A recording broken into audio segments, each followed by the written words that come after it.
kalau tenda itu kan ada kayak jendela ya. Di sini resleting, di sini ada jendela dua. Gue intip lah di situ. Pas gue intip begini, astagfirullahaladzim, gue ngeliat pocong.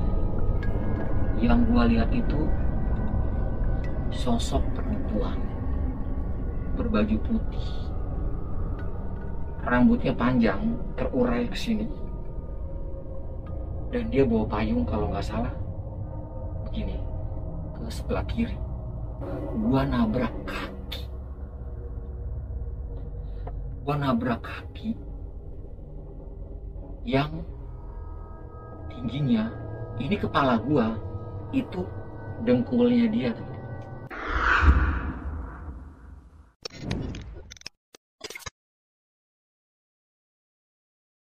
Assalamualaikum warahmatullahi wabarakatuh. Kembali lagi sama gua Yudi HCR. Bawa Persis. Kali ini gua akan menceritakan sebuah pengalaman gua saat turun gunung, teman-teman. Gunungnya nggak perlu gua sebutin ya, teman-teman ya. Karena takutnya ada kesalahpahaman atau ada pihak yang tidak suka dengan cerita gua ini. Jadi awal cerita, gue dulu anak band, teman-teman. Gue dulu anak band. Nah, ini kebetulan gue syuting juga di studio gue. Jadi buat teman-teman nih, gue promo dulu. Kalau kalian punya lagu sendiri, atau mau bikin jingle, mau bikin iklan, atau mau cover, kalian bisa ke studio gue ini. Nanti gue tulis Instagramnya ya, teman-teman. Kalian bisa DM. Oke, lanjut. Gue lupa saat itu kalau hari Minggu gue manggung di daerah Jakarta Utara, Pluit, di salah satu gor Jakarta Utara. Nah, hari Kamis malam Jumat itu gue berangkat ke gunung, ke salah satu gunung. Setelah singkat cerita, gue udah sampai ke sana. Waktu itu gue 8 orang, teman-teman. Perempuan 4, cowoknya 4. Tapi kita bukan pasang-pasangan. Kebetulan gue teman satu kelas waktu gue masih SLTA saat itu. Singkat cerita, gue udah sampai di kaki gunung. Gue jalan ke atas. Seperti biasalah, kita cari-cari lokasi. Gue ngelewatin sungai. Terus dapatlah gue lokasi di paling atas, tepatnya di pinggir air terjun. Jadi kalau air terjun begini, nah tenda gue nih ada di sini. Jadi gue ada di atas, di bawahnya sekali itu sungai. Waktu gue sampai ke sana itu sekitar jam 4 sore. Jam 4 sore waktu itu. Dan gue bikin tenda jam 5-an. Udah sore banget. Terus gue siap-siap dong. Biasanya kalau kan ada 2 tendanya ya, tenda cewek sama tenda cowok. Menjelang maghrib, gue itu ingin apa sih namanya, nyuci kayak panci gitu, teman-teman, kayak nyuci panci gitu buat masak beras saat itu. Akhirnya gue ke kali bersama 2 orang teman gue. Namanya gue tenda ada di atas, artinya gue turun ke arah kali ya, teman-teman ya. Nah, di kali itu gue berusaha buat tenang karena waktu itu udah mau maghrib banget. Jadi agak apa sih namanya, agak gelap, dan gue nggak bawa senter saat itu. Dan zaman dulu juga handphone belum ada, karena kejadian ini itu sekitar tahun 93. Singkat cerita, gue nyuci beras seperti biasa di kali, ditemenin teman gue di belakang. Ya kira-kira jaraknya 3 meteran lah dari gue gitu. Setelah gue asik masak nyuci beras, tiba-tiba temen gue bilang, "Yud, udah belum nyuci berasnya?" Ya gue yang saat itu merasa belum selesai, gue bilang belum. Terus temen gue, "Ya udahlah, gak usah bersih-bersih," temen gue bilang gitu. Gue pikir ini kenapa gitu, tapi gue tetap berpikir positif saat itu. Akhirnya teman gue ngajak terus tuh, ayo cepetan, ntar dulu kek, gue bilang gitu kan. Akhirnya selesai gue nyuci beras, gue juga ngambil air minum, maksudnya buat dimasak. Temen gue itu posisinya udah jalan duluan, kira-kira 10 meter dari posisi gue berdiri. Ya gue masih berpikir positif saat itu, karena kita perjanjian kalau misalkan salah satu dari kita melihat sesuatu, jangan pernah cerita pada malam hari, kalau mau cerita siang hari. Nah, itu dilakuin sama teman-teman gue. Nah, singkat cerita, akhirnya gue masak, terus gue bikin api unggun. Emang saat itu gue aktif banget dalam, kalau zaman dulu tuh pencinta alam ya, gue aktif di pencinta alam saat itu. Akhirnya singkat cerita, gue bikin api unggun, selesai. Kebetulan gue udah udah beli ranting di kaki gunung, jadi nggak terlalu sulit. Api unggun nyala. Saat itu jam 8 lah, jam 8 kita santai-santai, gitar-gitaran. Jadi yang cewek gabung sama yang cowok, di tengah-tengah antara tenda cewek dan tenda cowok tuh kita bikin api unggun, gitar-gitaran, happy lah. Nah, sekitar jam 11 malam, itu posisinya malam Jumat ya teman-teman, malam Jumat jam 11 malam itu yang 6 orang ini masuk. Temen gue masuk, 4 cewek masuk ke tendanya, dan 2 orang temen gue yang cowok masuk ke tenda. Sisa gue sama temen gue itu namanya Boy. Dan saat itu gue nggak sadar kalau itu adalah malam Jumat. Gue nyanyi sama si Boy itu dengan gitar popong. Setelah udah menghabiskan waktu malam sekitar jam 1-an, waktu itu gue melihat itu, nggak tahu halusinasi gue atau gimana, tapi gue melihat pohon pinus yang di depan gue, batang bawahnya nggak ada, Bu. Tapi gue masih berpikir positif, mungkin penglihatan gue aja gitu ya. Tapi setelah gue mencoba untuk buang air kecil, ya agak jauh lah dari tempat si Boy main gitar, kira-kira 10 meteran lah gitu. Gue buang air kecil sambil gue perhatikan itu pohon, dan pohon itu emang gak ada bawahnya. Kalau pohon pinus itu kan kayak gini ya, segitiga gitu ya, kalau di gambar-gambar di waktu SD kan kayak gitu, dan di bawahnya ada kayak batang gitu kan. Nah, batangnya ini gak ada, Bu. Itu gue kaget banget. Akhirnya gue buru-buru buang air kecil, gue langsung samperin Boy. Posisinya Boy itu di sebelah gue. Saat itu Boy di sebelah gue. Gue berusaha untuk gak melihat pohon itu, karena gue yakin pohon itu emang gak ada batang bawahnya. Akhirnya gue ngomong sama si Boy. Begini, pohon itu ada di sebelah sana. Lalu gue bilang sama si Boy, lu lihat deh pohon yang di depan. Terus si Boy bilang, kenapa? Kok gue ngerasa ada yang aneh ya? Dia ngeliat langsung sambil main gitar. Kita nggak berhenti. Dia main gitar sambil nyanyi, kita nggak berhenti aktivitas. Dia bilang nggak ada apa-apa, dia bilang gitu kan. Yang dia lihat itu cuma daun-daunnya, apa sih, dari tengah ke atas. Dia pikirnya di situ ada kuntilanak atau ada hantu lainnya. Terus dia bilang, ada apa sih? Terus gue bilang ke dia, lu lihat deh batang bawahnya, ada nggak? Apa gue doang yang nggak lihat? Si Boy itu langsung merhatiin batang bawahnya. Sejenak dia berhenti main gitar. Dia bilang, kok gue nggak ngeliat batang bawahnya ya? Terus langsung gue bilang ke dia, lu main gitar terus, jangan berhenti. Gila, itu merinding banget. Asli gue merinding banget. sambil main gitar. Akhirnya si boy berhenti nyanyi, tapi nggak berhenti main gitar, dia tetap main gitar, tapi nyanyi dia berhenti. Dia ngobrol sama gue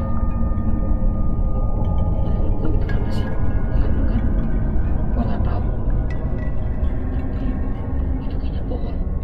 Terus dia tanya, tadi sore ada nggak waktu kita bikin tenda? Gue nggak merhatiin boy. Ah, gila. Dia langsung nggak konsen. Terus dia langsung bilang, ya udah kita tidur yuk. Ayo deh. Jadi gue berdua dia itu pura-pura nggak takut, Bob. Pura-pura nggak takut. Padahal kita berdua tuh takut banget saat itu. Jadi kita tuh kayak sok-sok selau gitu. Terus matiin api unggun. Enggak deh, nggak dimatiin api unggun. Terus kita beres-beres gitu, sampai tikar alas kita duduk aja itu nggak dilipat sama kita, saking kita takutnya. Akhirnya kita masuk lah. Saat itu gue masih kepikiran tentang kejadian-kejadian yang gue alamin. Pertama, waktu gue nyuci beras. Yang kedua, itu gue lihat sendiri. Singkat cerita, boy tidur, tapi gue nggak bisa tidur, Bob. Gue nggak bisa tidur sama sekali. Itu gokil banget. Gue diem aja ngeliatin tenda, tapi gue masih nyala. Tiba-tiba jam 3-an atau setengah, ya jam 3 lewat lah. Kalau kita bikin tenda, karena api unggun nyala, otomatis kalau ada yang lewat kelihatan dong bayangannya. Pas gue nengok ke samping kiri, bayangan apaan tuh? Gue pikir ada orang. Dalam pikiran gue, takutnya maling. Kalau di gunung itu kan biasa ya, kayak misalkan tenda sini, tenda sana, itu kan kayak apa sih? Ya maling-maling kecil lah gitu, ngambil beras, ngambil apa. Akhirnya gue intip. Itu posisi bayangannya itu masih ada di kawasan tenda gua gitu, jadi nggak terlalu jauh lah. Kalau jauh mungkin bayangannya nggak jelas gitu kan. Akhirnya gua intip, kalau tenda itu kan ada kayak jendela ya, di sini resleting, di sini ada jendela 2. Gua intip lah di situ. Pas gua intip begini, astagfirullahaladzim, gua ngeliat pocong. Itu gokil banget. Merinding, Bob. Gue jadi inget kejadian itu. Dengkul gue lemes, tangan gue lemes semua. Ngerasa gue kayak gak punya tulang saat itu. Gue istighfar, gue langsung tutup itu jendela tenda. Terus akhirnya gue berusaha buat tidur, tapi gue gak bisa tidur sampai akhirnya pagi. Setelah pagi, kita biasa beraktivitas, ya kayak senam apa segala macam. Terus keliling-keliling lah gitu, main ke air terjun dan segala macam. Ini hari Jumat ya teman-teman. Nah, pas di hari Jumat ini datanglah rombongan dari Bandung. Itu sekitar satu kelas, kira-kira 40 orang. Mereka bikin tenda nggak jauh dari tenda gua, ya kira-kira jarak 20 meteran. Karena itu 40 orang, jadi tendanya tuh banyak. Nah kita saling inilah, wah enaknya ada temen gitu kan. Akhirnya kita saling kenal. Itu hari Jumat, pas malam Sabtu berarti ya, malamnya gue baru inget teman-teman, kalau hari Minggu itu gue itu manggung. Astagfirullahaladzim. Gue bilang sama teman-teman, wah gimana nih gitu kan. Ya gimana ya, gue lupa lagi kalau gue manggung. Terus lu mau balik? Ya mau nggak mau gue balik gitu. Ya udah deh kalau gitu, tapi lu balik sendiri ya? Iya gue balik sendiri, tenang aja, habis manggung gue langsung kesini lagi. Oke, kata si boy. Ya udah.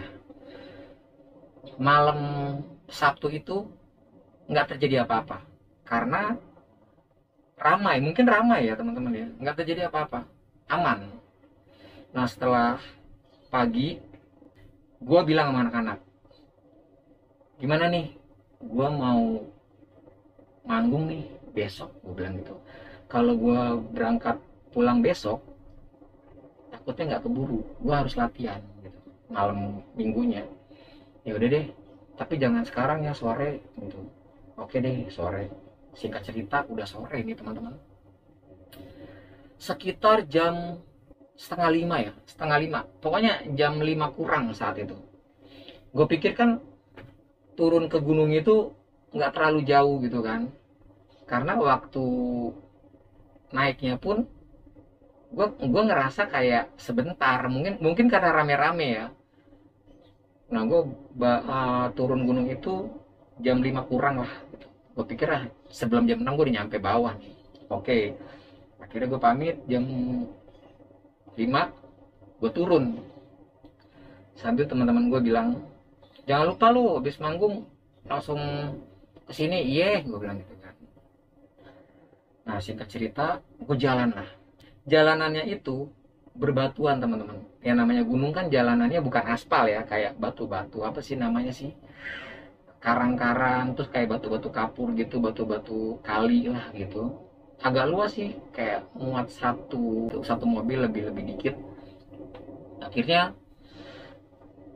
1 jam gue jalan itu belum ada titik gue melihat jalan raya. Anjir, gue bilang ini jauh amat, perasaan gue naiknya cepet deh gitu kan. Akhirnya ketemulah maghrib. Namanya di gunung ya kayak agak terang-terang gitu ya teman-teman, kayak apa sih namanya outdoor ya kan, nggak terlalu gelap banget, cuman paling gelap karena banyak pohon-pohonan aja gitu. Sepanjang jalan 1 jam gue jalan itu sama sekali gue nggak nemuin manusia ataupun warung ataupun rumah penduduk, sama sekali gue nggak nemuin. Setelah 1 jam gue jalan, akhirnya gue ngeliat cahaya di depan, kira-kira itu sekitar 50 meter lah, 50 meter. Jadi tuh gue tuh jalan nunduk teman-teman, gue tuh jalan nunduk begini. Patokan gue itu jalanan rusak, jalanan batu-batuan. Gue berpikir kalau misalkan gue jalan tapi nggak ada batu-batunya, artinya gue nyesal gitu kan. Udah, gue patokan gue batu-batu, mata gue nggak ke kiri nggak ke kanan, apalagi ke belakang gue nggak berani. Pokoknya gue nunduk, gue pun nggak menoleh ke depan, nggak begini, gue nunduk aja, jalan terus gue nunduk. Nah di pelipis mata gue itu kayak gue ngeliat cahaya depan, baru gue ngelirik kayak gini, gue ngelirik begini, gue bilang alhamdulillah ada cahaya, berarti kayaknya warung deh itu. Gue buru-buru, gue mempercepat jalan gue mempercepat. Setelah gue percepat, akhirnya sampailah gue kira-kira 20 meteran. Gue bilang ini warung tutup, tapi itu cahaya apa ya? Awalnya gue kira cahaya lampu. Makin dekat gue jalan,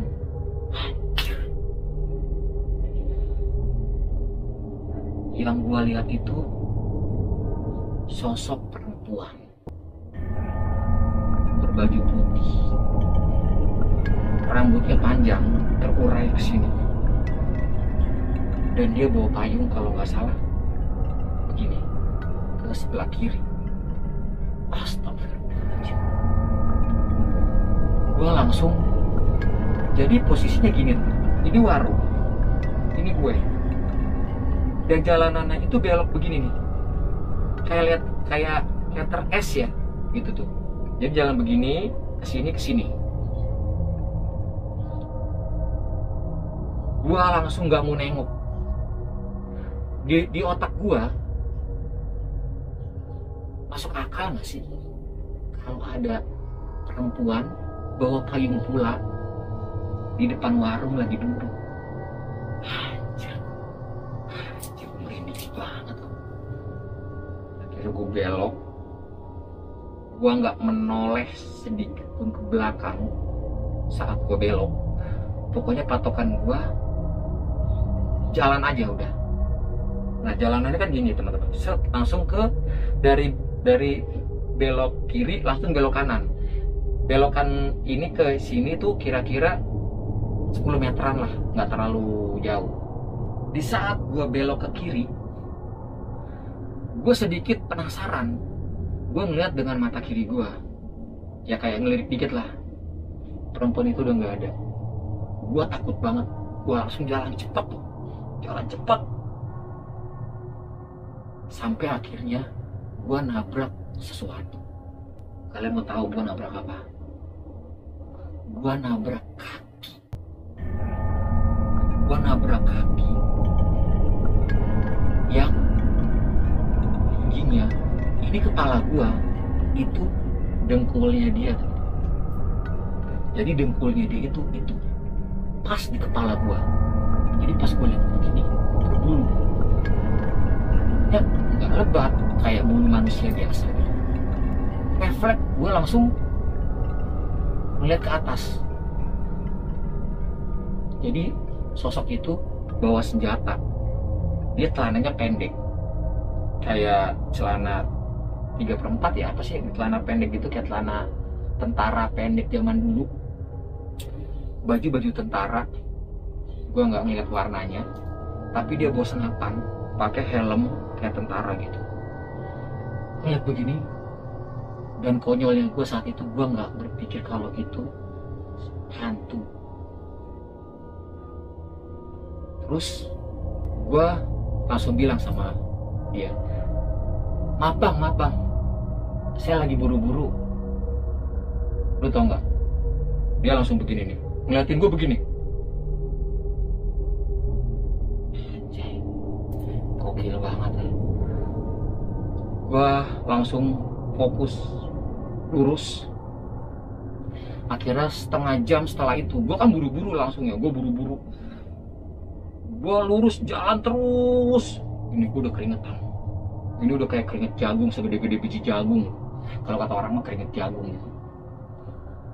Setengah jam gue jalan, akhirnya gue ngeliat cahaya di sebelah kanan. Tadi kan sebelah kiri, gue ngeliat cahaya sebelah kanan. Anjir, gue parno.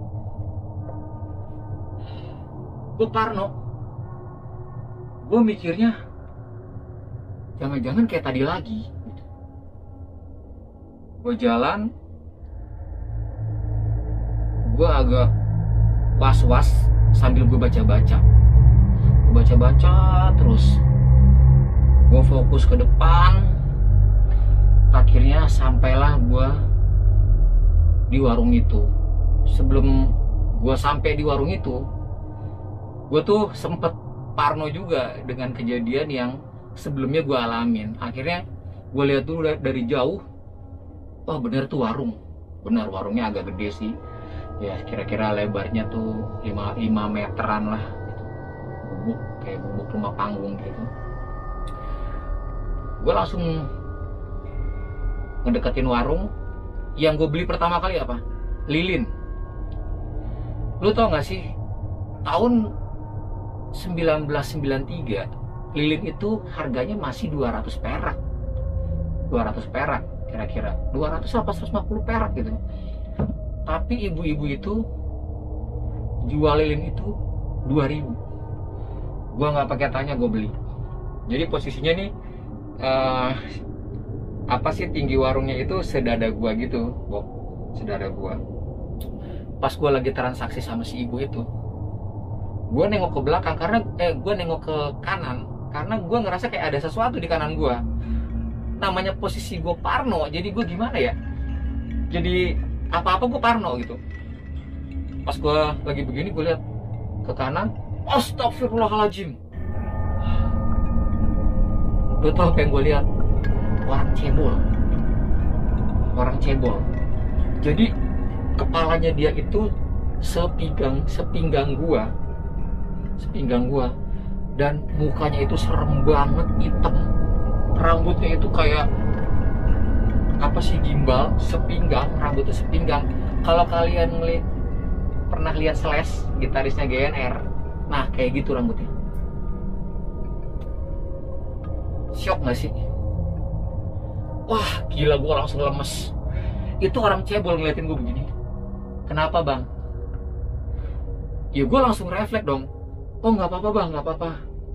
Saya cuma kaget. Tadi saya sendirian, tiba-tiba ada abang datang. Terus dia langsung, mukanya tuh kayak muka nggak suka gitu. Mungkin dia ngerasa apa ya?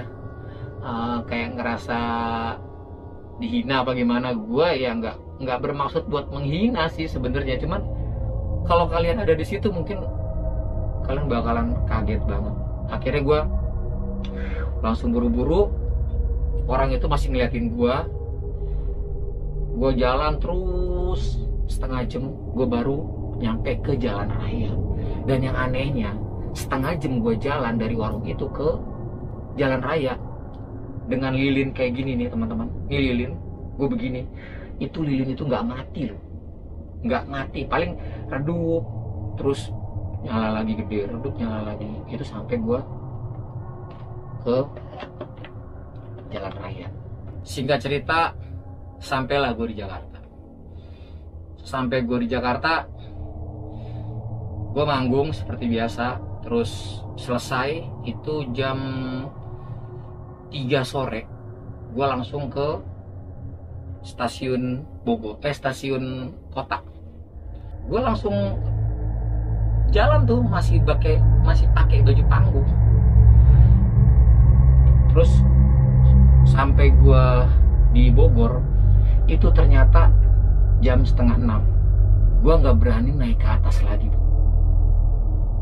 Setelah apa yang gue alamin kemarin, gue langsung di pikiran gue tuh gue nggak mau ketemu makhluk itu lagi.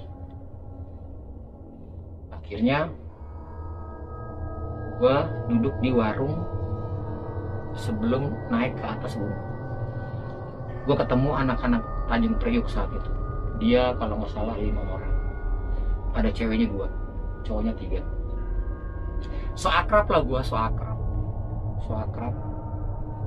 Akhirnya dia bilang, mau kemana bang? Gue mau ke atas.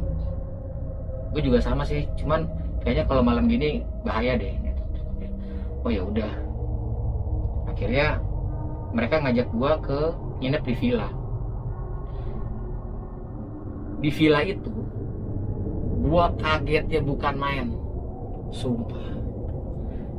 Kalian tahu siapa penjaga villa itu? Penjaga villa itu adalah orang yang cebol yang gua temuin di warung, Bo. Gila. Gua berpikir gini, aduh nih orang jangan ngenalin gua, kayak jangan ngenalin gua. Akhirnya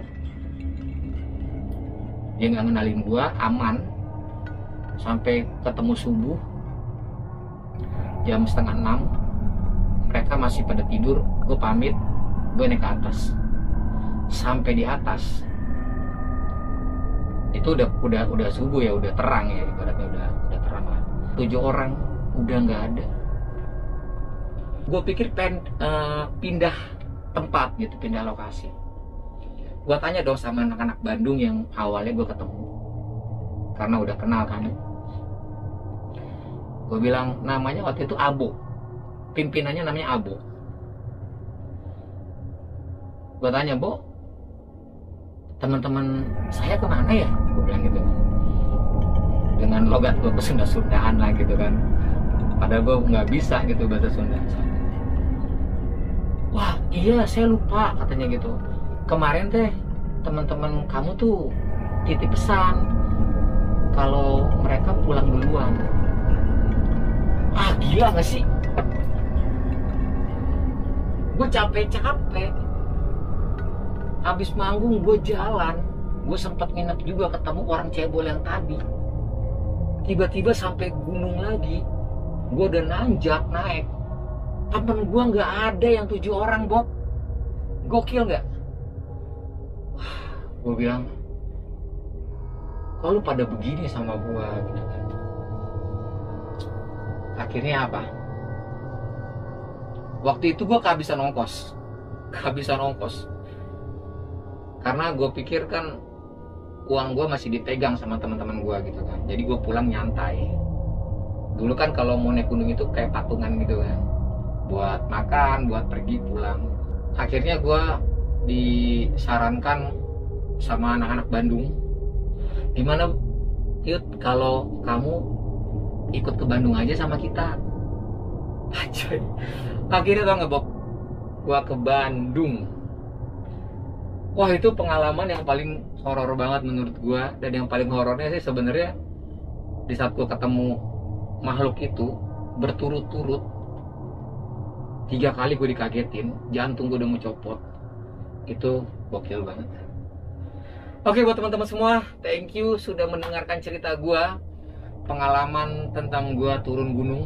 Yang baru hadir, support channel gue dengan cara subscribe dan jempol ke atas. Bagikan, share ke teman-teman kalian jika kalian suka. Gue Yudi ACR, pamit undur diri. Akhir kata, wabillahi taufiq wal hidayah. Assalamualaikum warahmatullahi wabarakatuh. Merdeka.